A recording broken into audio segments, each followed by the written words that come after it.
आजचे पत्रकार परिषद घेण्याचा एवढाच उद्देश होता. आपण सर्वांना माहीत आहे माझा जन्मदिवस आहे आणि या जन्मदिवसाच्या निमित्ताने एक संकल्प आम्ही घेतलेला आहे आणि तो संकल्प 20 नोव्हेंबर 2026ला काठमांडू येथे तो पूर्णत्वात करण्याच्या माध्यमातून आजची पत्रकार परिषद आहे.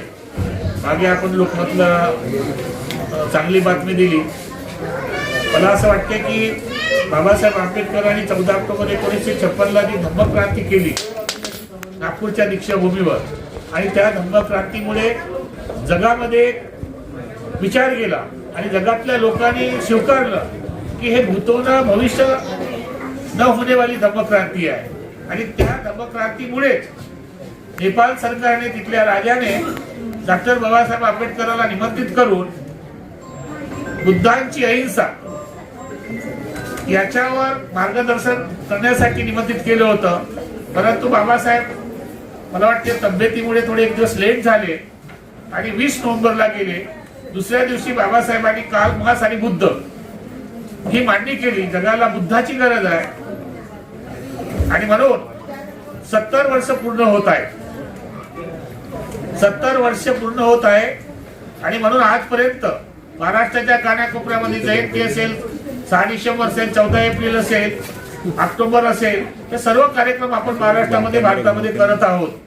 परंतु जगाच्या बाहेर भारताच्या बाहेर पहिल्यांदा एक जागतिक आंतरराष्ट्रीय बौद्ध परिषद डॉक्टर आंबेडकर इंटरनॅशनल बुद्धिस्ट संसद यांच्या माध्यमातून आयोजन करण्यात येत आहे.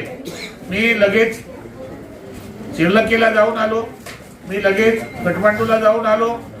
मी बर्माच्या लोकांसोबत भिक्खू संघासोबत कॉन्टॅक्ट केलेला आहे, थायलंडच्या संघनायकसोबत कॉन्टॅक्ट केलेला आहे आणि माझ्या प्रत्येक जन्मदिवसाच्या निमित्ताने जसं मेश्राम साहेबांनी म्हटलं की आपण एक संकल्प करूया. तर येत्या 20 नोव्हेंबर 2026ला काठमांडूमध्ये जागतिक बौद्ध धम्म परिषदेचं आयोजन करण्यात येत आहे. त्यासाठी इथे माननीय पूर्णचंद्रजी मेश्राम आहेत, भैयाजी खैरकर आहेत, मदत्त धम्मदीप जे आहेत, ते शाक्यपुत्र सागर आहेत, विशेष रूपाने हैदराबादवरून राजेश कांबळे आहे. तर आंबेडकर बुद्धिस्ट इंटरनॅशनल बुद्धिस्ट राष्ट्रीय कार्यकारिणी आम्ही घोषित करणार आहोत. त्या अगोदर इथे मेश्राम साहेब आहेत, पत्रकारांना निवेदन आहे, अगर काही तुम्हाला प्रश्न विचारायचे असतील तर डायरेक्ट रूपाने 5-10 मिनिटं 5 मिनिटं तुम्ही प्रश्न करा. आणि आजच्या या कार्यक्रमाचे प्रमुख वक्ते माननीय डॉक्टर पूर्णचंद्र मेश्राम हे याच्या या कार्यक्रमामध्ये 20 नोव्हेंबरच्या राष्ट्रीय कार्यक्रमाची घोषणा करतील असं मी त्यांना निवेदन करतो. म्हणजे किती देशातील लोक सहभागी होणार आहेत 20 नोव्हेंबर? 20 नोव्हेंबर जवळपास 70 देशातले लोक उपस्थित राहणार आहेत. 1956ला नागपूरच्या दीक्षाभूमीवर ऐतिहासिक असं धम्मचक्र प्रवर्तन केलं आणि नागपूरला जे आहे ते जगाच्या नकाशावर पोहोचवण्याचं कार्य बाबासाहेब आंबेडकरांनी केलं. डॉक्टर बाबासाहेब आंबेडकरांनी बुद्धाचा एक विज्ञानवादी जो विचार आहे तो विचार बौद्ध आणि धम्मा ह्या पुस्तकातून जगाला देण्याचा जगाला दिलेला आहे. आणि त्यानंतर लगेच म्हणजे 14 ऑक्टोबर 1956च्या दीक्षेनंतर दुसरा जो कार्यक्रम जो आहे विदेशामध्ये झालेला तो 20 नोव्हेंबर 2000 आपल्या 56चा होता. 1956चा कार्यक्रम होता आणि लगेच बाबासाहेबांना त्या ठिकाणी आमंत्रित केलं होतं. बाबासाहेबांचं त्या ठिकाणी कम्युनिझम, मार्क्सवाद आणि बुद्धिझम यावरचं जे भाषण आहे हे केवळ भाषण नव्हतं, तर त्या भाषणाच्या रूपाने डॉक्टर बाबासाहेब आंबेडकरांनी संपूर्ण जगाला एक नवीन दिशा दिली होती हे आपण लक्षात ठेवलं पाहिजे. कारण त्या काळामध्ये 1956ला जेव्हा संपूर्ण जग कम्युनिझमच्या विळख्यामध्ये सापडलं होतं त्या काळातलं बाबासाहेबांचं भाषण जे होतं की कार्ल मार्क्सच्या पूर्वी बाबासाहेब त्या भाषणामध्ये म्हणतात की कार्ल मार्क्सनी शोषणाविरुद्ध लढण्यासाठी मार्क्सवाद सांगितला, परंतु त्यापूर्वी बाबासाहेब म्हणतात 2000 वर्षापूर्वी शोषण म्हणजे दुःख, ह्या दुःखाच्या मुक्तीसाठी भगवान गौतम बुद्धांनी मार्ग सांगितलेला आहे हे बाबासाहेब त्या ठिकाणी म्हणतात. आणि म्हणून बाबासाहेबांनी म्हटलं की पूर्ण जगामध्ये कम्युनिझम संपल्यानंतर काय तर कम्युनिझम संपल्यानंतर माणसाला बुद्धाची गरज आहे आणि म्हणून बुद्धाचा मार्ग हा संत गतीनं असेल. कार्ल मार्क्स स्वीकारल्याने तुम्हाला तात्काळ लाभ मिळत असतील, परंतु बुद्धाचा मार्ग स्वीकारला तर तुम्हाला तात्काळ तुम्हाला त्याचे लाभ मिळत नाही, मंद गतीने मिळतात, परंतु ते कायम स्वरूपाचे मिळतात. कारण माणसाला सर्व प्रकारच्या दुःखातून मुक्ती मिळते. आणि म्हणून नव्या पिढीने आमच्या हा बुद्धिझमकडे आपण गेलं पाहिजे आणि अशा प्रकारचा एक संदेश आणि अशा प्रकारचा एक पहिल्यांदा फिलॉसॉफी, एक थॉट आणि संपूर्ण जगाला दिशा देणारं ते बाबासाहेबांचं भाषण होतं. आज भगवान आपल्या भारताच्या शेजारी असलेले जे काही राष्ट्र आहेत ते आता पुन्हा जिथे बुद्धिझम होता, मग तो नेपाळ असेल, मग ते श्रीलंका असेल, या सगळ्या देशांमध्ये आम्ही म्हणतो, कंबोडिया असेल, थायलंड असेल, या सगळ्या ठिकाणी आम्ही बघतो की आता कम्युनिझम जे आहे त्या ठिकाणी ते आपलं राज्य प्रस्थापित करण्याचा प्रयत्न करीत आहेत.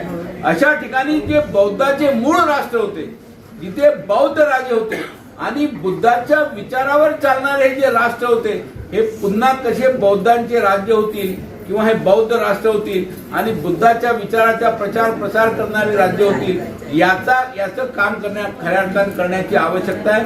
आणि त्या दृष्टिकोनातून ही जी परिषद आहे, येणाऱ्या 20 नोव्हेंबर 2026 ला बाबासाहेबांच्या भाषणाला 70 वर्षे पूर्ण होतात, 70 इयर्स. आणि म्हणून या 70 वर्षे पूर्ण होतात आणि म्हणून त्या कार्यक्रमामध्ये, त्या ह्याच्यामध्ये बाबासाहेबांनी मांडलेला जो विचार आहे की कम्युनिझमला सोडून संपूर्ण जगामध्ये बुद्धिझम कसा प्रस्थापित करता येईल, हा विचार, त्या विचारांची त्या ठिकाणी प्रेरणा करून त्याची समीक्षा करू आपण. त्या ठिकाणी चिंतन होईल, त्या ठिकाणी मंथन होईल की आपण या ठिकाणी बुद्धाचा पर्याय या जगाला कसा देऊ शकतो. संपूर्ण जगामध्ये जे युद्धाचं वातावरण सुरू आहे, अशा ठिकाणी आपण बुद्ध कसा नेऊ शकतो, त्याचं एक चिंतन आपण त्या ठिकाणी करणार आहोत, मंथन त्या ठिकाणी करणार आहोत. पूर्ण जगातले प्रतिनिधी त्या ठिकाणी राहतील. आणि मला असं वाटतं की भंते हर्षबोधीजी त्या ठिकाणी बोलून आलेत, तिथले जे राजा आले आहेत त्यांच्याशी संवाद करून आलेत, तिथले मोठे भिक्षू जे आहेत त्यांच्याशी बोलून आलेत आणि त्या ठिकाणी त्यांनी म्हटलं की आपण या ठिकाणी या निमित्तानं बाबासाहेब आंबेडकरांचा बुद्धिझमवरचा विचार, बाबासाहेब आंबेडकरचा कम्युनिझम संबंधीचा विचार या कॉन्फरन्सच्या रूपाने जगातील सगळं बौद्ध भिक्षू, बौद्ध विचारक, बौद्ध चिंतक, बौद्ध कार्यकर्ते यांच्यापर्यंत पोहोचण्याचा आमचा संकल्प आहे. आणि त्या दृष्टिकोनातून या परिषदेमध्ये आपण सगळ्यांनी सहभागी व्हावे अशा पद्धतीचं आवाहन सगळ्या मीडियाने या ठिकाणी करावं. आणि ती परिषद आहे, ती परिषद दिशा दिग्दर्शक ठरणार आहे. आणि म्हणून जगाला बुद्धाची कशी गरज आहे आणि मार्क्सवाद ज्या पद्धतीनं जो शिरकाव करत आहे, त्या ठिकाणी आम्ही बाबासाहेबांना अपेक्षित असलेला बुद्ध कथा सांगू शकतो, त्यातून आपल्याला प्रेरणा मिळेल, त्याचं मंथन होईल, त्याचं चिंतन होईल. ही परिषद आपण सगळ्यांनी यशस्वी करावी, या परिषदेचा एक भाग म्हणून मी या ठिकाणी आपल्या सगळ्यांना आवाहन करतो. जय भीम. विनोदी महाथेरो यांना राष्ट्रीय अध्यक्ष बनवून यांच्या नेतृत्वात आम्ही कार्यक्रम 20 नोव्हेंबरचा कार्यक्रम जो होणार आहे त्यांच्या नेतृत्वात करणार आहोत. त्याच्यामध्ये Shridhar Salve Nagpur, doctor Bhimrao Hatti Ambore Nagpur, Bhadant Dhammadeep Mahasthavir Mhow, Bhadant Shakyaputra Sagar Bhopal, Satish Somkor Bhopal, doctor Purnachand Meshram Nagpur, Bhaiyaji Khairkar Nagpur, doctor GS Gautam Delhi, doctor Yuvraj Meshram Brahmapuri, Ashok Ramteke Brahmapuri, Rajesh Kamble Hyderabad, Vishnu Shinde Mumbai, Sanjay Mon Nagpur, Naresh Gaikwad Nagpur, Mukesh Meshram Nagpur, Sachin मोन नागपूर, ज्योती बेले नागपूर, सुमन कानेकर नागपूर, विजय खवसे नागपूर, नंदकिशोर साळवे नाशिक असे लोक ही कार्यकारिणी गठीत केलेली आहे. याच्यानंतरही आणखीन काही नवीन लोक इच्छुक असणार, काम करणारे, त्यांचे नाव आम्ही समितीमध्ये टाकणार. महिला असो, आणखीन पुरुष असो, उपासक उपासिका जेवढे लोक असतील, इच्छा असतील त्यांची, तर आम्ही त्यांचं नाव घेणार, त्यांना मानसन्मान देणार. ही कमिटी मोठी कमिटी आहे. सगळे मिळून आम्ही या कार्यक्रमाला यशस्वी करू. सगळे लोक असणार तर तेव्हाच हा कार्यक्रम यशस्वी होणार.